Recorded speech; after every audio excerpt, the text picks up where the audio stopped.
Good morning प्यारे बच्चों, मैं हूं आपकी एजुकेटर पूर्णिमा और हम करेंगे अपनी वर्कशीट नंबर 1। सब्जेक्ट आपका एसएसटी है और एसएसटी में हम हिस्ट्री का फर्स्ट चैप्टर पढ़ेंगे, फ्रांसीसी क्रांति। ठीक है, क्रांति यानी कि लोग वहां के राजा के खिलाफ भड़क उठे थे। तो ऐसा क्या था वहां पे, मतलब क्या हुआ होगा वहां पे कि लोग अपने ही राजा के प्रति भड़क उठे थे, एक क्रांति आ गई थी। फ्रांसीसी क्रांति ना बहुत इंपॉर्टेंट है इतिहास में, क्योंकि ये पहली ऐसी क्रांति थी जो सक्सेसफुल हुई थी।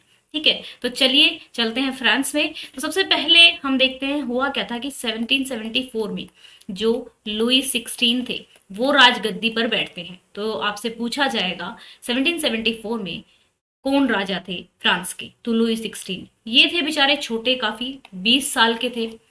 ऊपर से नई नई शादी होती है इनकी ऑस्ट्रिया की राजकुमारी से। वो होती है महाबेवकूफ, एक तरह से कह सकते हैं कि बहुत ही बुरी सलाहकार होती हैं वो राजा की। ठीक है, और इनके साथ और भी बहुत सारी बुरी चीजें क्या थी कि राजा तो बन गए लेकिन राज्य के पास धन ही नहीं था, जो राजकोष था वो खाली था। अब आपसे एक क्वेश्चन और पूछा जाएगा कि राजकोष खाली क्यों था। राजकोष खाली इसलिए था, एक तो जो फ्रांस था बहुत लंबे समय से बहुत सारे युद्धों में पार्टिसिपेट करता आ रहा था। ठीक है, इस वजह से बहुत सारा कर्जा चढ़ा हुआ था। 10 से 12 अरब लिवरे का कर्जा इन पे चढ़ा हुआ था। ये लिवरे क्या है, ये फ्रांस की क्या है, करेंसी थी उस टाइम पे। ठीक है ना।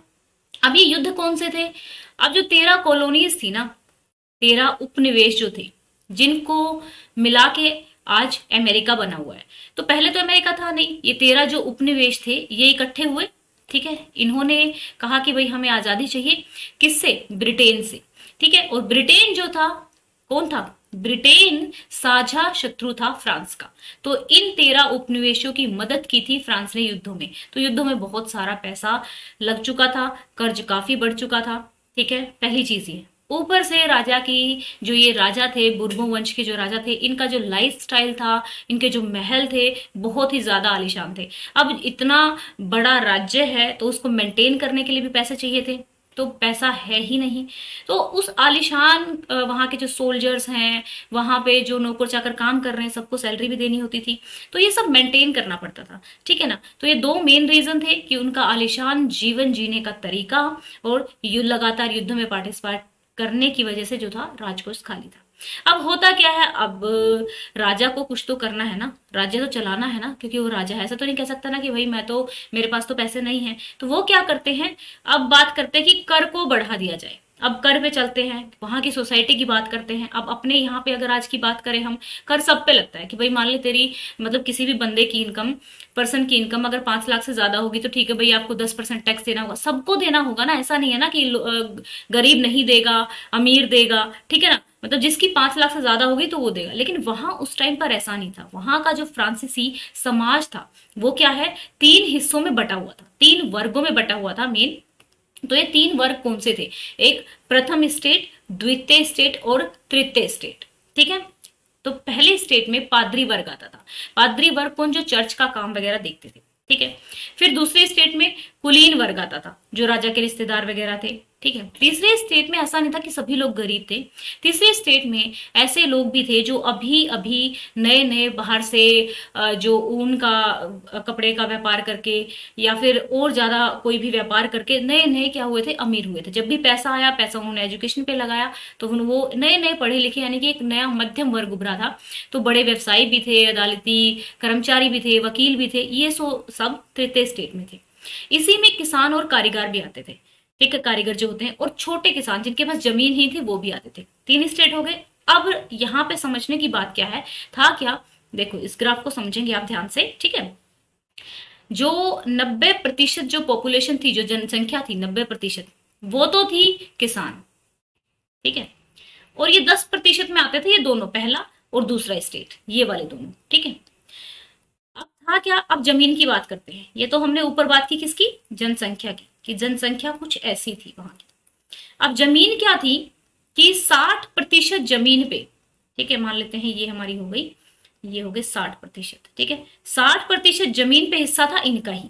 ठीक है, और इनको मिलती थी बस 40% ही जमीन, जिसमें टैक्स इन्हीं को पे करना होता था। पहले दो स्टेट जो होते थे उनको टैक्स नहीं पे करना होता था, उनके पास जन्म सिद्ध अधिकार था, जन्म से ही विशेषाधिकार था। क्यों? क्योंकि भाई आप तो मतलब जो बच्चे रहेंगे नोबल फैमिली से होंगे, या चर्च के बच्चे मतलब चर्च में जो लोग काम कर रहे होंगे उनके बच्चे होंगे, तो वो मतलब उन लोगों को टैक्स नहीं देना होता था। तो अब बात आती है, राजा को अपना खर्चा तो चलाना था, ठीक है, तो क्या करते हैं वो कर बढ़ाने की बात करते हैं, ठीक है। तो कर के लिए एक स्टेट जनरल था, वहां पे इकट्ठा होते हैं। तो उसमें क्या होता है कि पहली स्टेट से, दूसरी स्टेट से और थर्ड स्टेट से, यहां से 300 लोग, यहां से 300 लोग और यहां से 600 लोग इकट्ठा होते हैं।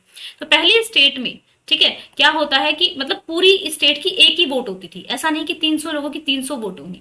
एक स्टेट की एक वोट, दूसरे स्टेट की एक। तो इन दोनों को तो कर देना ही नहीं, इन्होंने कहा कि ठीक है भाई बढ़ा दो कर, हमें कोई दिक्कत नहीं, आपको देना ही नहीं तो दिक्कत तो आपको नहीं होगी ना, कर तो इनको देना है। ऊपर से अनाज के दाम, ब्रेड खरीदने तक के लोगों के पास पैसे नहीं थे, तो वो कर कैसे बढ़ने देंगे। तो इन्होंने कहा कि हाँ ठीक है बढ़ा दो बढ़ा दो। तो इनकी 2 वोट हो गई, इनकी बेचारों की 1 वोट रह गई, तो कर अप्रूवल हो गया। तो इन्होंने कहा कि भाई अब की बार हम नहीं पार्टिसिपेट करेंगे, पहले तो राजा की जो शक्तियां हैं उस पर अंकुश लगाओ, उस पर कंट्रोल लगाओ, तब जाके हम इसको करेंगे, और जो वोटिंग होनी चाहिए वो पर हेड होनी चाहिए। तो ये एक इशू उन्होंने उठा दिया था, तो इस चीज को लेके वो बाहर आ चुके थे। फिर टेनिस कोर्ट में इकट्ठा होते हैं, फिर नेशनल असेंबली का गठन होता है वहां पे। तो अगली वर्कशीट में देखेंगे ये सब चीजें। अब ये हमने, क्योंकि क्रांति हुई क्यों, कुछ रीजन रहे होंगे ना। मान लो हमारी लड़ाई हुई, लड़ाई किसी से भी लड़ाई हुई, अब आपस में लड़ाई हुई, भाई बहन से लड़ाई हुई, तो कोई रीजन रहता है। तो ये सारे रीजन पीछे चले आ रहे थे, लोग परेशान थे, ठीक है, कि भाई हमारा ही शोषण करे जा रहे हो आप, तो है ना। ऊपर से जो वहां पे जो कुछ राइटर्स थे, फिलोसफर्स थे, वो लोग भी मतलब एक सपना दिखा रहे थे कि भाई सब इक्वल हैं, कोई छोटा बड़ा नहीं है, कोई भगवान मतलब ऐसा नहीं है, मतलब ठीक है हम पैदा हुए हैं लेकिन ऐसा नहीं है कि गरीब घर में पैदा हुए, लेकिन ऐसा नहीं है कि हम गरीब ही मरे, ठीक है। ऐसे ऐसे जो थॉट्स थे वो भी चल रहे थे। तो ये वहां की स्थिति थी उस टाइम पे कि भाई राजकोष खाली था, लुई 16 गद्दी पे बैठते हैं, ऑस्ट्रेलिया की जो रानी राजकुमारी उनसे शादी होती है, उनका नाम होता है मैरी एंटोनेट, ठीक है। तो ये मैंने बता दिया कि 90% किसान थे, लेकिन 60% जमीन पे कुलीन और चर्च का वो था, ठीक है ना, अमीरों का अधिकार था। फिर 18वीं शताब्दी में ये हमने कौन सी सामाजिक, वहां की सोसाइटी कैसी थी, तो मैंने बता दिया सोसाइटी 3 भागों में बटी हुई थी, और जन्म विशेषाधिकार था पहले और दूसरे को। तो बस यही क्वेश्चन है, इससे ज्यादा कुछ नहीं है आपका, यही आपको क्वेश्चंस के आंसर देने हैं। तो चलिए देखते हैं क्वेश्चन के आंसर किस तरीके से आप देंगे, ठीक है ना। बहुत आसान है, इवन अगर आप एक बार सुन लोगे ना तो आपको बिल्कुल भी याद करने की जरूरत है ही नहीं।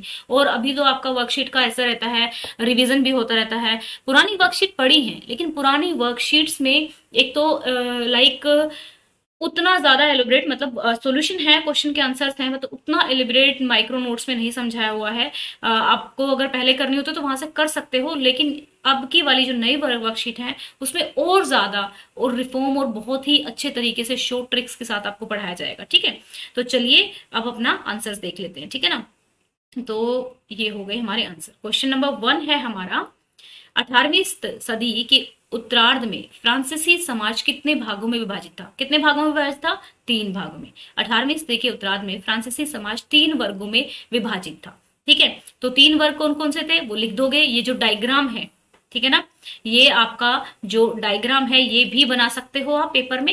मैं बताती हूँ एक सेकंड के लिए, मुझे मैं ये वाला जो आपकी वर्कशीट में डायग्राम दिया हुआ है, क्योंकि जब हम डायग्राम बना देते हैं, ठीक है, ऐसे लिख के, और अगर हम डायग्राम बना देते हैं तो भी हमारे बहुत अच्छे मार्क्स आते हैं। डायग्राम हमेशा ही यूजफुल रहता है, तो ये वाला डायग्राम बना देना इस क्वेश्चन में, ठीक है। इसको याद ही कर लेना, मतलब ठीक है ना, ये इसको याद कर लेंगे। मतलब ये डायग्राम अगर बना होता है तो टीचर को चेक करने में इजी रहता है और आंसर थोड़ा सा इफेक्टिव लगता है, ठीक है। और साथ के साथ आप इंपॉर्टेंट कीवर्ड्स को अंडरलाइन करते हुए भी चलोगे। तो चलिए ठीक है, अब सेकंड क्वेश्चन पे चलते हैं। पादरी वर्ग समाज के किस स्टेट में आता था? पादरी वर्ग किस में आता था? प्रथम स्टेट में आता था, ठीक है। अब चलते हैं नेक्स्ट पे। किन वर्ग या स्टेट के लोगों को जन्म से विशेषाधिकार मिले हुए थे कि भाई आप तो चर्च या फिर राजा के रिश्तेदार हो तो आपको तो टैक्स देना नहीं है, ठीक है। पहले 2 स्टेट के लोगों को जन्म से विशेष अधिकार मिले हुए थे, ठीक है। अब चलते हैं नेक्स्ट पे। नेक्स्ट क्वेश्चन है आपका, राजकोष खाली क्यों हो गया था? तो क्या रीजन था, राजकोष क्यों खाली था?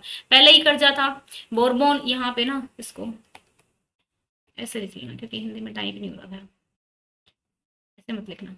बोर्बो राजा के आलिशान जीवन शैलियों के कारण, पहला पॉइंट, ठीक है। दूसरा पॉइंट, लगातार युद्धों में हिस्सा लेने के कारण फ्रांस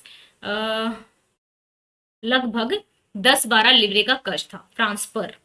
ठीक है, तो ये होगी हमारा दो रीजन। क्या, एक तो आलीशान जीवन शैली थी उनकी, लगातार जो युद्ध थे, ठीक है, वो चल रहे थे, उसमें बहुत ज्यादा खर्च होता था, पहले ही वो कर्ज में डूबे हुए थे। ये दो रीजन आप लिखेंगे और पॉइंट्स में लिखेंगे। ठीक है, अब चलते हैं नेक्स्ट क्वेश्चन पे।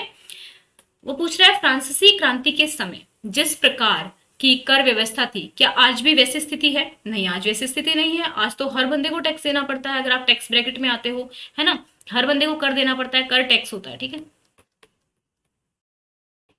नहीं, फ्रांसीसी क्रांति के समय जिस प्रकार की कर व्यवस्था थी आज वैसी स्थिति नहीं है। तो ये तो हमारी पहली लाइन, तो ये समझ लो कि हमने यहीं से उठा ली। ठीक है, दूसरी लाइन, क्योंकि अब कर के नियम सभी नागरिकों के लिए एक समान है। उदाहरण के लिए प्रत्यक्ष कर और अप्रत्यक्ष कर। प्रत्यक्ष कर क्या होता है, ठीक है, बता देती हूँ। प्रत्यक्ष कर में क्या है कि भाई अगर आपकी मान लो इनकम 5 लाख से ज्यादा होगी, तो सीधा चाहे कोई भी है, चाहे गरीब की 5 लाख से ज्यादा इनकम हुई है, चाहे अमीर की 5 लाख से ज्यादा इनकम हुई है, सीधा 10% टैक्स लग जाएगा। ठीक है, फॉर एग्जाम्पल। फिर अप्रत्यक्ष कर में क्या होता है, जैसे आपने फेयर एंड लवली खरीदा, या फिर जो कोई क्रीम खरीदी, या फिर कोई ब्रेड बिस्किट वगैरह खरीदा, उस पर जीएसटी लगता है ना, तो वो अप्रत्यक्ष कर हो गया। उसमें चाहे अमीर है चाहे गरीब है, सबको मतलब वो खरीद रहा है, तो वो टैक्स उसमें इंक्लूडेड रहता है, तो वो इनडायरेक्ट है। इसमें तो चलो ठीक है भाई, इनकम बढ़ी तभी लगेगा, इनकम बढ़ी ही नहीं तो नहीं लग रहा। ठीक है ना, तो जीएसटी तो क्या है, मतलब आपका सबको ही देना पड़ता है, इनडायरेक्ट हो गया। ठीक है, तो ये थी हमारे आज की वर्कशीट। आई होप सो अच्छे से समझ में आई होगी। अगर आपको वीडियो अच्छा लगा है तो वीडियो को लाइक कीजिएगा, और अगर आपने अभी तक चैनल को सब्सक्राइब नहीं किया है तो चैनल को सब्सक्राइब कर लेना, बेल बटन को दबा लेना, क्योंकि 3 ही नोटिफिकेशन जाने होते हैं, तो सभी क्लासेस के नोटिफिकेशन भेजने होते हैं। तो सारी वर्कशीट के नोटिफिकेशन आपको मिल सके तो ऑल नोटिफिकेशन कर लेना। ठीक है, और टेलीग्राम चैनल को भी ज्वाइन कर लेना, ताकि क्योंकि वहां पे वर्कशीट डलते ही वहां पे लिंक पहुंचता है टेलीग्राम चैनल पे। ठीक है, टेलीग्राम चैनल का लिंक जो है नीचे मैंने डिस्क्रिप्शन में दे रखा है, वहां से जाके आप ज्वाइन कर सकते हैं। टेलीग्राम चैनल पे जब हम लाइव क्लासेस भी लेंगी तब भी आपको अपडेट किया जाएगा। आई होप सो वीडियो अच्छा लगा होगा। Thank you, have a nice day, may God bless you.